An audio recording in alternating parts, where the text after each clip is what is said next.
Vamos ficar de pé.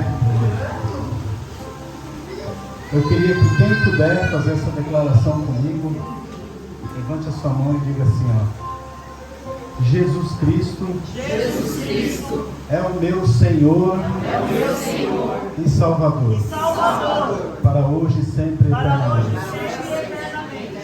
Amém. Amém. Amém. Vamos fazer uma breve oração. Pai, em nome de Jesus, eu te agradeço, Senhor, por mais essa oportunidade. Eu te agradeço por esse dia maravilhoso, Senhor, que o Senhor fez para nós.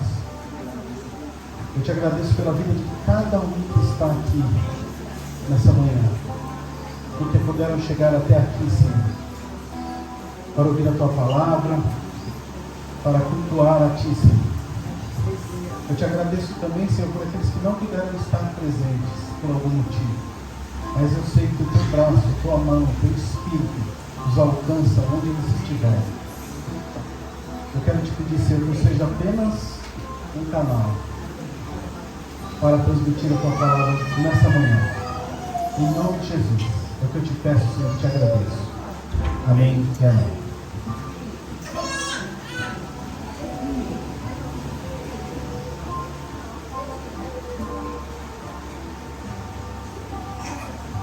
Irmãos, se eu pudesse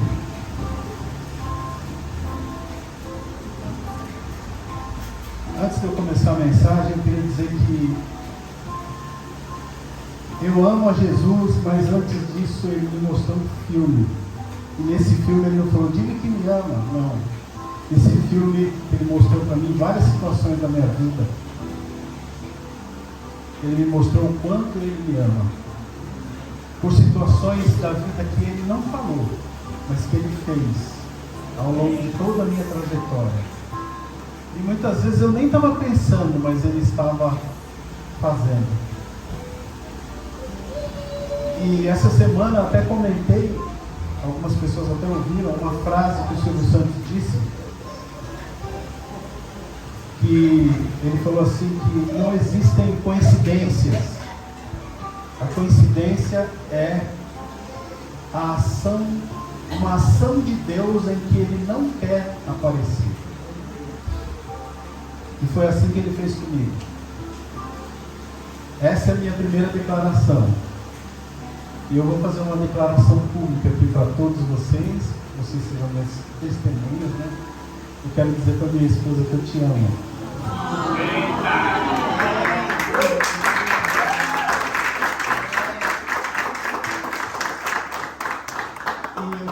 E eu te desejo do mesmo jeito desde quando eu te conheci.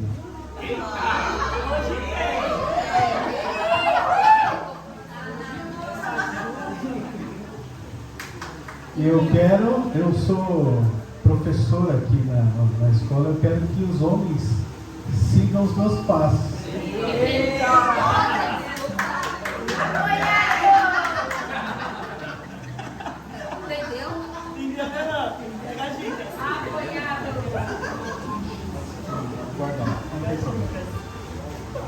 Se eu pudesse nomear a mensagem de hoje, eu diria assim, que seria o que o Jardim do Éden nos reserva. Eu estava ouvindo um rabino, e o rabino disse assim, ele alertou que quando estivermos diante de Deus, o perfeito, que nós não precisaremos mais do livre-arbítrio, não teremos mais o livre-arbítrio. Eu achei interessante, eu fui buscar isso na Bíblia. Eu falei, será que existe alguma coisa que diz? Não diz exatamente isso, mas eu encontrei em 1 Coríntios 13:10, que está escrito assim, mas quando vier o que é perfeito, o que é imperfeito desaparecerá. Então, está implícito, porque quando a gente tem livre-arbítrio, a gente só faz besteira, né? Então, o próprio apóstolo Paulo dizia que quando eu penso que estou fazendo certo, eu estou fazendo errado, quando eu penso que estou fazendo errado, estou fazendo certo, e assim por diante. Quando Adão e Eva estavam na presença de Deus, eu acredito que pela pureza, né, por serem teriam acabado de serem criados ali e formados, né? Porque Deus criou e formou depois. Eu não acredito, tá? Eu não quero entrar em discussão teológica com ninguém, mas eu acredito que eles também não tinham livre-arbítrio. Porque dizem que os anjos também não têm livre-arbítrio, eles estão diante de Deus. Mas é uma discussão, isso é um ponto de vista meu. E quando Adão estavam na presença no Jardim do Éden, eles não tinham livre-arbítrio. Isso é o que eu penso, tá? E o texto base que eu vou utilizar está lá em Gênesis 2:9, depois o 2:16. O Senhor Deus fez nascer no solo toda espécie de árvores agradáveis aos olhos e boas para alimento. E no meio do jardim estavam a árvore da vida e a árvore do bem e do mal.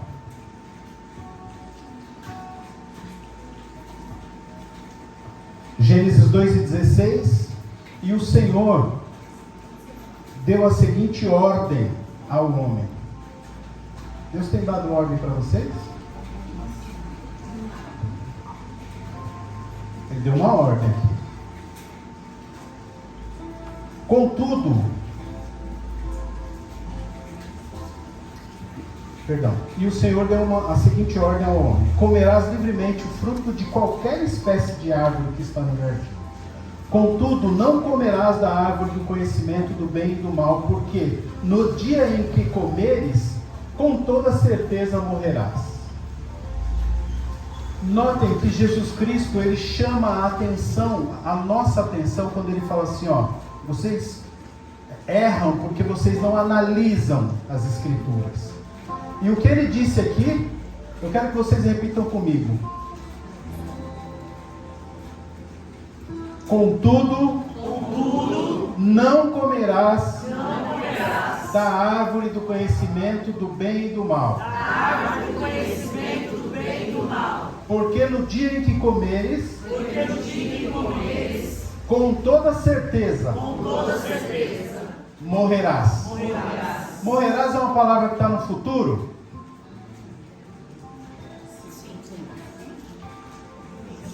Morrerás. Não está no presente. Com toda certeza morrerá. Agora, morrerás no futuro. Precisa ficar mais claro? Precisa desenhar ou está claro para vocês? Apesar de Deus colocar a árvore do bem e do mal no centro do jardim, sendo uma árvore bonita, bela, que chama atenção, devia ter frutos maravilhosos, e era boa aos olhos e tudo, e ainda podia trazer sagacidade. Eu até separei o termo aqui. Sagacidade, qualidade ou virtude de sagaz, que para mim não resolveu nada. Capacidade de facilmente entender o que está implícito. Sabe o que está escrito nas entrelinhas? Agudeza de espírito, argúcia, malícia, perspicácia. Então, quando ela olhou para a árvore, está escrito isso na Bíblia, que ela viu que era boa de comer e que ela lhe traria sagacidade.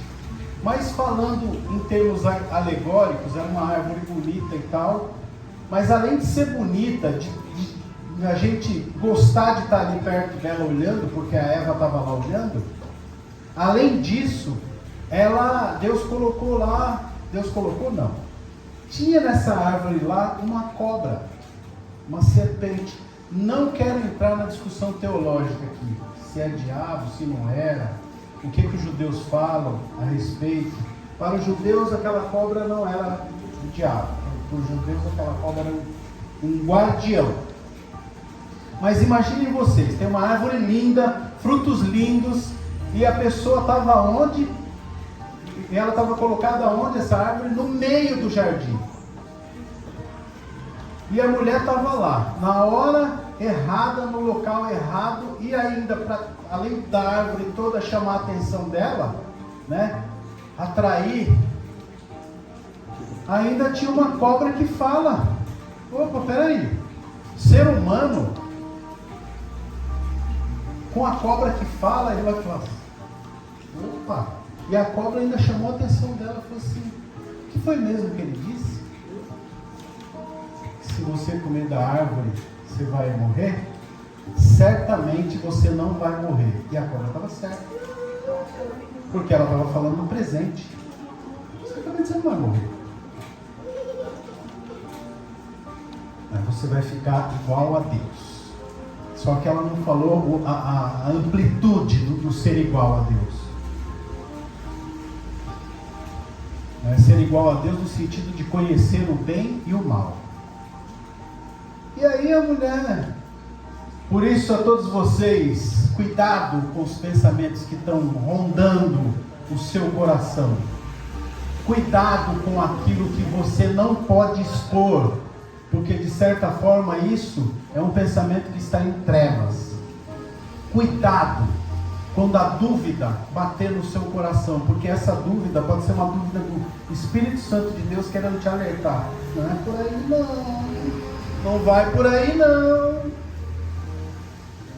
Então o Jardim do Éden, ele traz, o que ele pode trazer para mim? Muitas coisas, inclusive salvação. E Deus alerta para não comer, por isso causaria uma morte futura, não imediata. Viverás e morrerás, do pó ao pó. Vocês lembram desse texto? Porque do pó fostes formados e ao pó voltarás. Conhecimento do bem e do mal trouxe à humanidade a condição de argumentar, premeditar, intentar, produzir bem ou mal, ter livre-arbítrio. Conhecimento do mal, ele abre uma porta, abre uma fenda para que entre o livre-arbítrio aí. Você, a partir desse momento, a terra é maldita por sua causa, falou para o homem. Falou para a serpente que ela ia comer pó, amaldiçoou a serpente. Falou para a mulher que ela ia ter dores maiores no parto, e em agonia darás à luz. Perdão, faz parte. Faz parte. E vocês podem ver, procurar por aí, que a mulher que dá, eu não estou falando nem contra quem teve, nem contra não teve, tá? Estou só expondo aqui para levar vocês a pensar. Mas a criança que nasce de parto normal, ela tem um amadurecimento mais forte. Quando ela sofre no parto, ela ganha um amadurecimento melhor do que a criança que nasce de cesárea. Porque ela tem todo um esforço, ela luta para nascer, né? A dor do parto não é uma coisa maligna, é uma coisa de Deus. É o organismo falando assim, ó, chegou o tempo, tem que nascer e eu tenho que expulsar ele daqui. Porque é bom ficar lá com o dedinho na boca, água, só comendo de boa, sabe? A mãe passando a mão na barriga, falando, ai filho, eu te amo. Já dá o nome pro bebê quando ele nasce, já tem até o nome. É bom ficar lá. E o ser humano é assim, ele é acomodado. Se você achar um lugar de conforto, você fica de boa. Falou, ô Senhor, deixa eu aqui. E o organismo fala assim, cai fora. Chegou a sua hora. Chegou a hora de você sofrer, ver o seu pai com os boletos para pagar, ver as dívidas chegando, ver sua mãe chorando, o seu pai bravo e as lutas da vida começarem. E assim o ser humano vai crescendo e vai ganhando maturidade. Entretanto, é importante cair e levantar, é importante escolher direita ou esquerda, o alto e o baixo, o medo, a incerteza, o sofrimento e a dificuldade. Tudo isso traz aprendizado e a fisiologia humana precisa exercitar tudo isso para que possa crescer.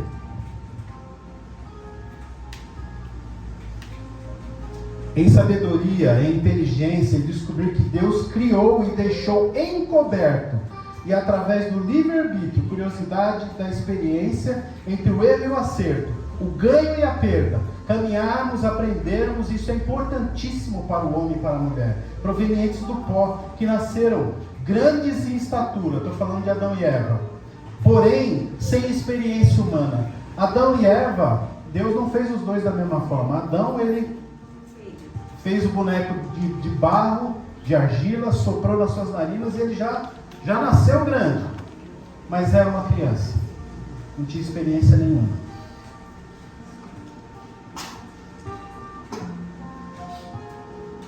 E diante da desobediência, porque Deus deu uma ordem, instruiu ele, falou, não come.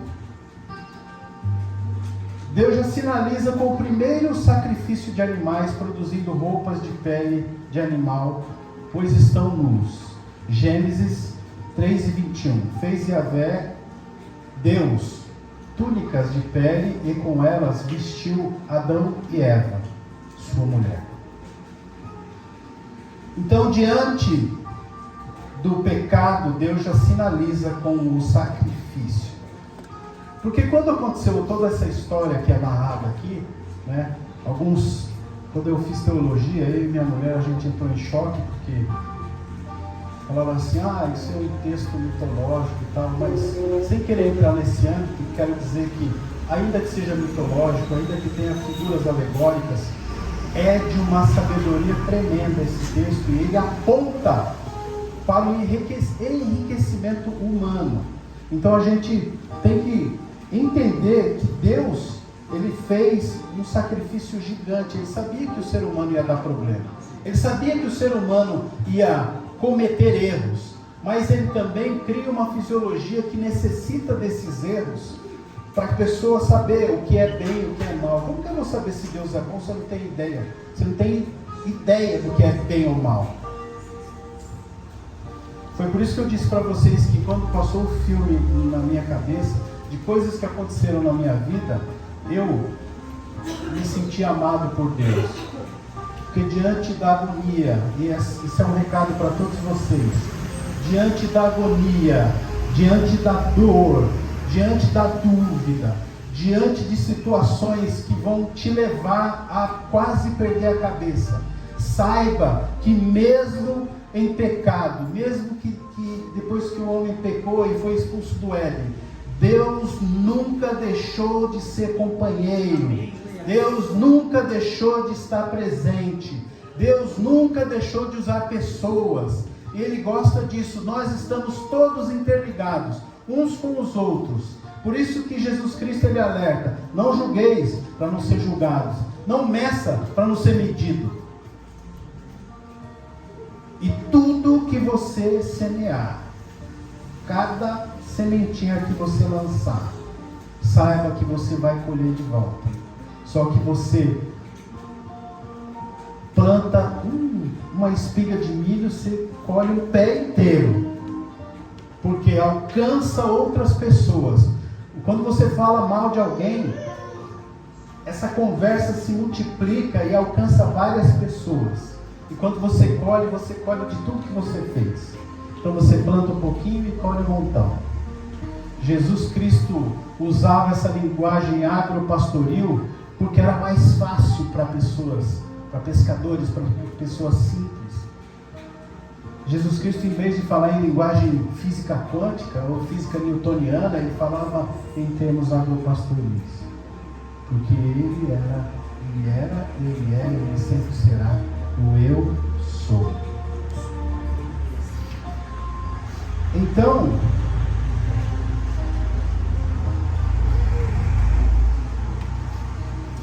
condena a serpente, a se rastejar e comer pó, anuncia inimizade entre a serpente e a mulher, entre a descendência dela, alertando que a descendência dela lhe ferirá a cabeça, e tu lhe picarás o calcanhar, apontando para o Filho de Jesus, para o homem, Jesus, o Filho do homem. E aí eu quero chamar a atenção para vocês sobre o Filho do homem. Por que Jesus se intitulava Filho do homem? Adão não era filho do homem. Adão era de barro e Deus soprou nas suas narinas e ele ganhou vida. Era uma criança grande. Jesus não. Jesus ele não é um sopro divino. Jesus ele vem ao mundo de forma divina, com a intervenção direta de Deus na vida de Maria, e dela nasce Jesus. Ele nasce como qualquer um de vocês. Ele nasce como qualquer um que é filho e descendente de Adão e Eva. Nasce pelo parto, chega a esse mundo enxergando a luz e cresce. É bebê, criança, adolescente, aborrecente, adulto. Ele ganha experiência durante a vida. Ele não foi igual a Adão, que nasceu grande. E o que essa simbologia pode significar para nós? Que nele está a forma perfeita com que nós devemos nos espelhar. E é por isso que eu digo para vocês, é por isso que na aula da escola bíblica aqui eu falei, sempre faço os links. Por um homem entrou o pecado e por um homem saiu o pecado. Mas ele sai como? Ele tira de você o pecado? O que João Batista fala quando vê Jesus Cristo chegando para ser batizado, fala assim: eis aí o Cordeiro de Deus que tira o pecado do mundo. Ele estava fazendo, para quem participou da aula, ele estava fazendo menção ao Cordeiro sacrificado no templo. Mas Jesus Cristo tira o pecado do mundo? Tira? Ele não chega em você e tira o pecado de você. Mas o profeta Isaías explica isso. Ele fala assim: pelas suas pisaduras nós fomos sarados. Então ele é o exemplo que veio trazer a nós. Falou assim: segue-me, eu sou o caminho, a verdade e a vida. Quem crê em mim não terá sede, não terá fome. E eu um dia fui a um culto e um pastor, eu achei muito legal a colocação do pastor, porque ele fala assim: ou ele sabia exatamente quem ele era e o que ele estava fazendo, eu aposto nessa, eu creio nessa, ou ele era louco. Porque uma pessoa chegar numa festa e falar assim: quem tem sede vem a mim e beba. Ele sabia exatamente o que ele estava fazendo. É um plano de Deus para endireitar os vossos caminhos, para fazer com que você pense e repense, tenha dúvidas, mas não deixe se consumir pelo pecado, pelo erro, pelo engano. Pois Jesus Cristo disse o seguinte: que quem crê em mim será salvo, mas quem não crê já está condenado. E a condenação é essa: que a luz veio para iluminar o seu caminho. Lembra da passagem bíblica que diz: lâmpada para os meus pés, luz para o meu caminho, para iluminar cada passo. Lâmpada para os meus pés, luz para o meu caminho, para que eu não caia, para que eu possa ver à frente. Então Jesus vem trazer esse exemplo. Tudo isso saiu de lá do Jardim do Éden. Estou trazendo tudo isso lá do Jardim do Éden.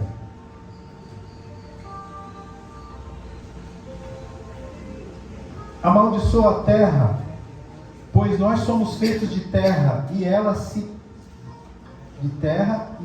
torna má com a entrada do conhecimento do bem e do mal. Sofrimentos serão produzidos pelo trabalho, e comerás as plantas do campo. Eu já tinha falado que comer a planta do campo, só que você separou um jardinzinho com coisa melhor lá. Com o suor do teu rosto comerás o teu pão, até que morrerás. Ele não falou comeu, morreu. Você vai morrer, porque tu és pó e ao pó retornarás. Você comeu da árvore? Você pensa que é legalzinho, facinho assim? Comeu, morreu? Não vai sofrer nada? Vai. A mulher vai ter mais dor. Segundo a Bíblia, ela vai ter que se sujeitar ao marido. Ela vai querer arguir com o marido vai dominar ela. Tem um monte de situações aí.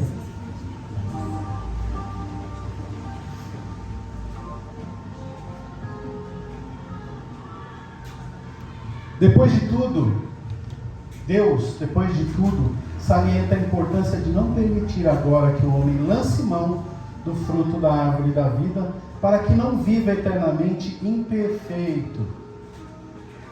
Escuta, tinha uma outra árvore lá, do ladinho da outra. Mas a mulher falou: não, peraí, isso aqui vai me dar as coisas. Eu quero essa. Cuidado com os pensamentos que vão te trazer um lucro imediato. Cuidado com coisas fáceis.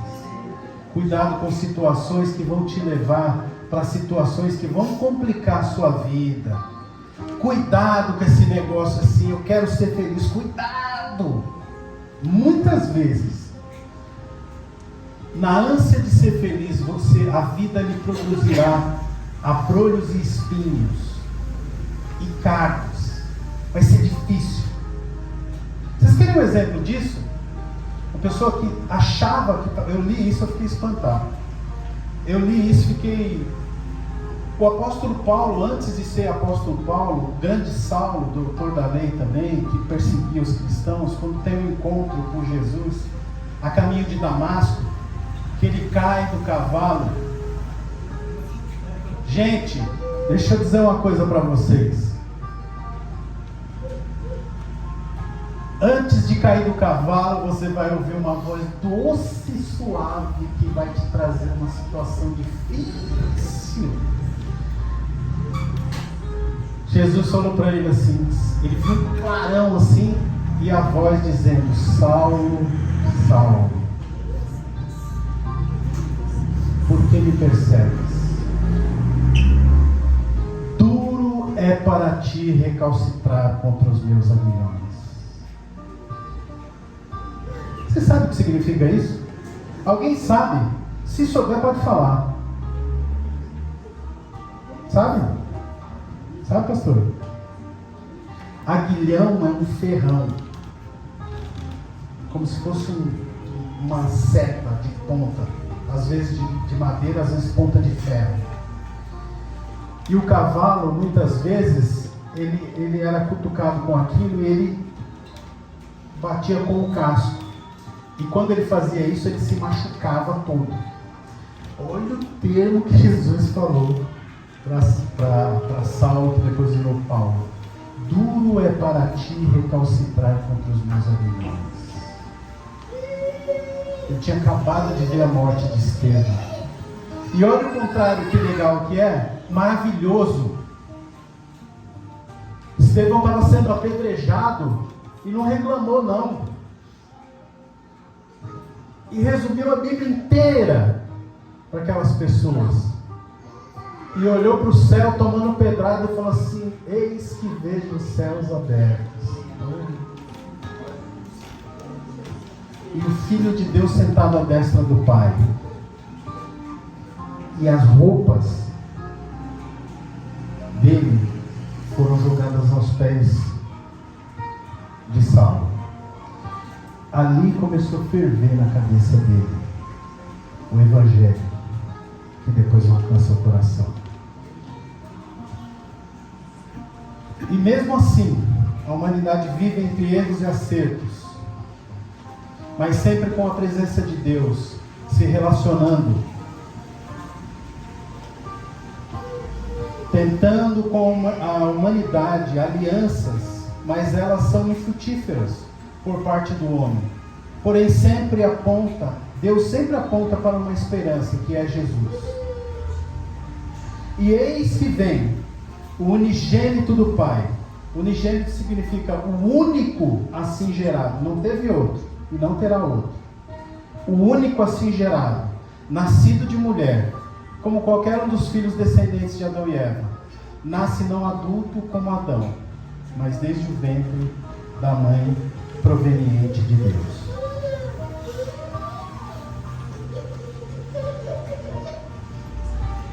Porém, não de um sopro, mas de uma intervenção direta do próprio Deus. É o Emmanuel. Emmanuel, gente. Emmanuel significa Deus conosco. Quando Jesus estava aqui, era Deus conosco. passeou pelas praias da doce, verde e gentil Galileia, junto com os discípulos.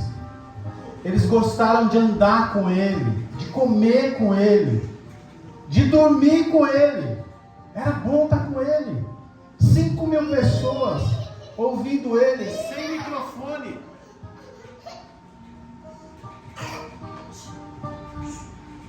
E ele disse: eu sou a luz do mundo. Um simples carpinteiro. Eu sou a luz do mundo. Jesus de Nazaré, o Cristo, cresce, adquire experiência, convivência com seres humanos, e ele se maravilha. Ele se maravilhou com os seres humanos. Com experiência, e segue aprendendo e ensinando, e traçando o caminho da religação com o Pai, através de uma exposição monstruosa, que é a crucificação. Para alguém tão doce, tão simples e humilde, e sobre ele levou sobre si todas as dores e sofrimentos adquiridos por anos, por homens e mulheres, com conhecimento do bem e do mal. Lembra do jardim? Jesus deixa algumas pistas para que possamos puxar o fio da salvação, do novo nascimento, da porta que se abre, do contato direto com Deus, sem intermediários, do vento, da brisa que Adão sentiu no Éden. Vocês lembram quando Deus aparece para Adão? Ele sentiu a brisa fria do dia, a brisa vespertina do dia. Lembra que Jesus fala para Nicodemos? Que assim, Nicodemos, quem não nascer de novo não pode ver o reino de Deus.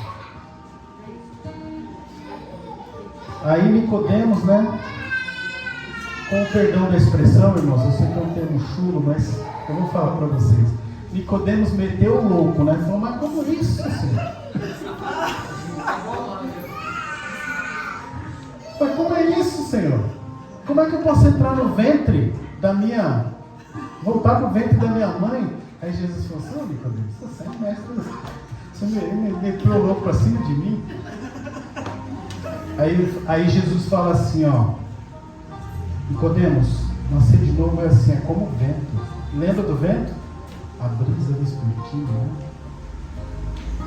do Éden, que quando Adão percebeu a brisa vespertina, a brisa fria do dia da tarde, ele ficou com medo, porque Deus estava ali presente.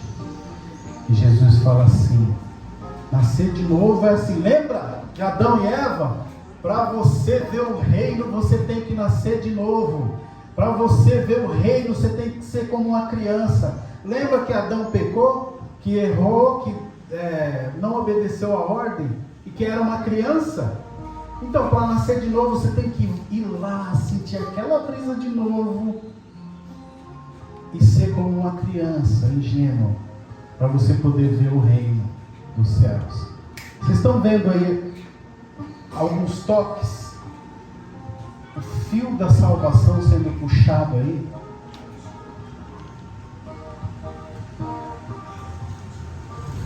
E aí Jesus deixa algumas pistas para que possamos puxar o fio da salvação, do novo nascimento, da porta que se abre o seu jardim. Sem intermediários, do vento, da brisa que Adão sentiu no Éden, a verdadeira videira, ou seja, a verdadeira árvore da vida que religa a criatura ao Criador. Jesus, ele se compara a uma árvore. Por quê? Eu falei assim, mas espera aí, se eu sou a videira, se ele está falando assim, eu sou a videira verdadeira, tinha uma videira falsa. E onde eu fui encontrar essa videira? Lá no Éden. Vocês lembram que eu falei que era um texto alegórico? E Jesus fala assim: eu sou a videira verdadeira, vós sois os ramos, meu pai é o agricultor. Quem estiver ligado em mim estará ligado ao Pai, porque eu estou ligado ao Pai. Mas aquele que não der frutos será lançado fora. Mas quem der frutos será podado, para que dê mais frutos. Vocês estão entendendo onde eu estou querendo chegar ou não? Sim. Estamos passeando por Israel.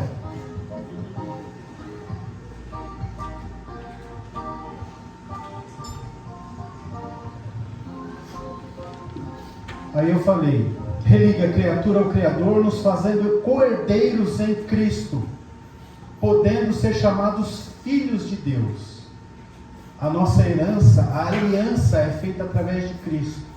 Vocês entendem que quando Jesus Cristo levanta o cálice, ele fala assim: esta é a nova, esse cálice é a nova aliança no meu sangue.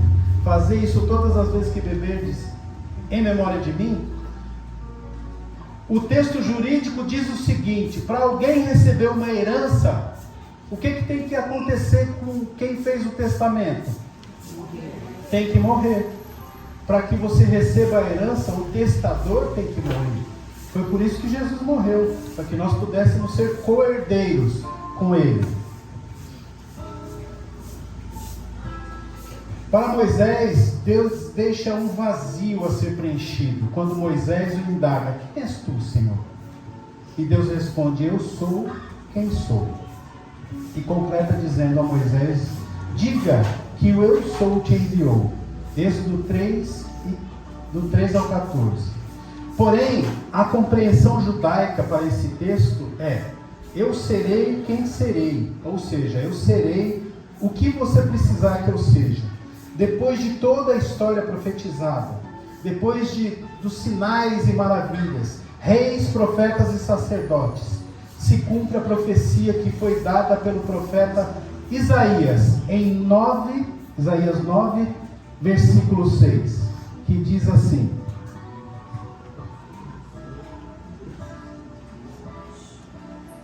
porque um menino nos nasceu, um filho se nos deu, e o seu principado está sobre os seus ombros, e se chamará Maravilhoso, Conselheiro, Deus Forte, Pai da Eternidade, Príncipe da Paz. Aqui eu vou citar algumas pistas que Jesus deixou quando passou por aqui. Quando ele diz assim em João 4,26, então Jesus declarou: eu sou o Messias, eu que estou falando com você. O Messias anunciado pelos profetas.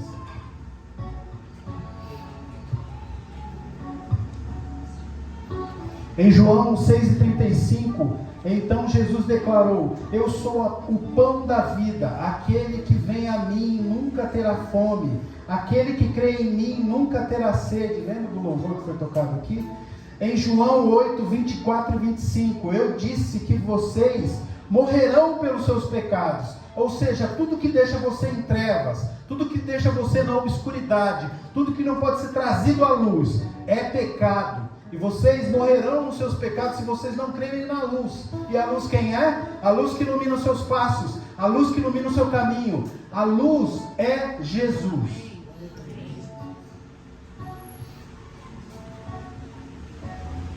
Se não crerem que eu sou, de fato morrerão em seus pecados. Essa é a condenação. Quem é você? Perguntaram eles. Exatamente o que tenho dito o tempo todo, respondeu Jesus. Em João 8,28, então Jesus disse: quando vocês levantarem o Filho do Homem, como a serpente foi levantada lá, isso não está no texto, eu estou falando, saberão que eu sou, e que nada faço de mim mesmo, mas falo exatamente o que o Pai me ensinou. Em João 8,58 respondeu Jesus: eu afirmo que antes de Abraão nascer eu sou. Opa, o homem tinha 33 anos. Antes de Abraão nascer eu sou. Vocês conseguem enxergar que ele está falando daquele que no princípio era o Verbo, e o Verbo estava com Deus, e o Verbo era Deus? Por isso que ele diz aqui: antes que Abraão existisse, eu sou. Em João 10,7, essas são as pistas que Jesus deixou, tá? Para a salvação de todos nós. Então Jesus afirmou de novo: digo a verdade, eu sou a porta das ovelhas. Todos que vieram antes de mim eram ladrões e assaltantes, mas as ovelhas não os ouviram. Eu sou a porta, quem entra por mim será salvo, entrará e sairá, e encontrará pastagem. Lembra que eu disse para vocês que a árvore lá abriu uma porta para o livre-arbítrio, para o conhecimento do bem e do mal? E Jesus está falando aqui: eu sou a porta, quem entrar por mim achará pastagens. Opa, Pastagens tem no jardim, no lugar verde, não é? De volta para aquele lugar maravilhoso. Em João 11:25, disse-lhe Jesus: eu sou a ressurreição e a vida. Aquele que crê em mim, ainda que morra, viverá. Opa, eu não vi um glória a Deus, gente. Adão morreu lá e Deus falou assim, ó, por causa disso morrerás. Mas Jesus está falando aqui para vocês, ó, isso é motivo de muitas glórias. Diz Jesus: eu sou a ressurreição e a vida. Aquele que crê em mim, ainda que morra, viverá. Então não importa se a morte venha, se você crê em Jesus, você viverá novamente. É uma promessa, é uma salvação da morte.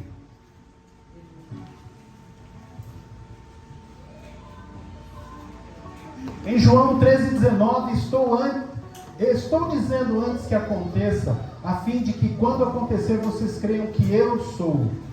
Em João 14:6, respondeu Jesus: eu sou o caminho, a verdade e a vida. Ninguém vem ao Pai se não for por mim. Lembra do templo? Lembra do sacrifício? Lembra do cordeiro? Lembra do bode expiatório? Lembra das 3 portas? Ele falou assim: quem crê, eu sou o caminho, o primeiro portão, a verdade, o segundo, e a vida, o véu.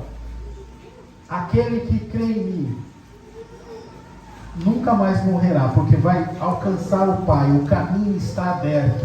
Jesus é o caminho, a verdade e a vida estava nele.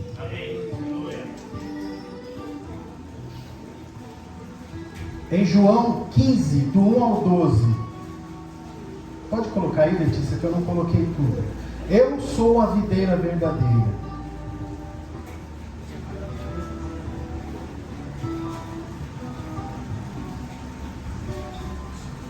Nesse texto,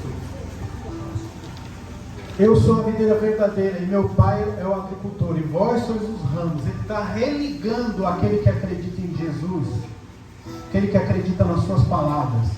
Se as palavras de vós, se as minhas palavras estiverem em vós, pede o que quiseres e vos será feito. É uma promessa. Por isso que ele fala assim, ó, quem estiver cansado, eu vou te aliviar. Porque o meu jugo é suave e meu fardo é leve. Por isso que ele manda os discípulos de 2 em 2. Falou assim, ó, eu vos envio, sabe, para curar, para anunciar o reino, para curar os enfermos.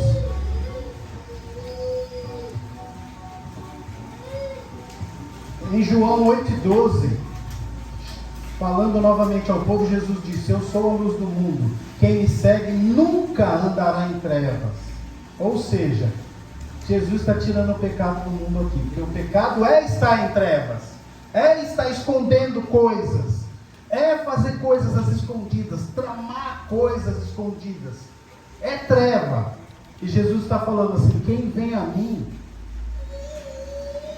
quem me segue nunca andará em trevas, nunca terá pensamentos sombrios, mas terá a luz da vida. Em Apocalipse 21:16 disse ainda: está feito, eu sou o alfa e o ômega, o princípio e o fim. A quem tiver sede darei de beber gratuitamente da fonte da água da vida. Lá em Zacarias 13:1, naquele dia, uma fonte jorrará para os descendentes de Davi e os habitantes de Jerusalém para purificá-los do pecado e da impureza. E finalizando,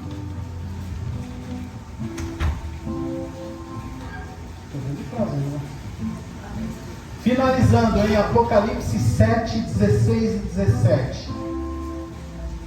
Esse é motivo de glorificar a Deus por toda a vida.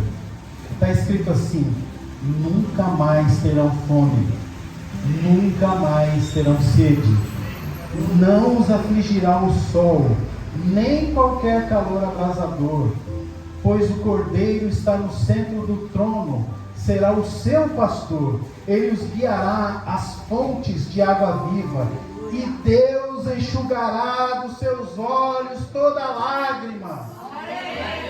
Não haverá mais morte.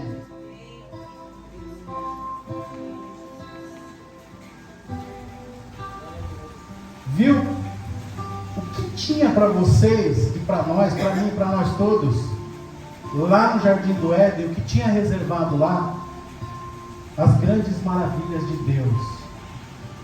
E o nome de Jesus, só para finalizar, o nome de Jesus vem do hebraico JHVH, chamado de tetragrama, inefável, que significa eternidade de Deus. E o eu sou, que é o nome de Deus, é o Yahvé, que também são as letras IHWH. Eu sou, Yahvé significa eu sou. Eu sou desde o início até o fim. Porque, como eu fiz a brincadeira com o pastor Fabiano, quando você pega, quem tem uma aliança aí, pode erguer aí para mim. Se vocês olharem uma aliança, você não consegue ver o início e o fim. Por isso, né, Jesus deixou a dica, falou assim: esse é o cálice da nova aliança no meu sangue. E depois ele fala assim: eu sou o alfa e o ômega. Para quem não sabe, alfa é a primeira letra do alfabeto grego e ômega é a última. Eu sou o início e o fim. Se você pegar uma aliança, você não sabe onde é o início e nem é o fim. Porque para quem é o início e o fim, nunca existiu início e nunca terá fim. Amém? Vamos ficar de pé, fazer uma oração e agradecer por esse momento de Deus nas nossas vidas.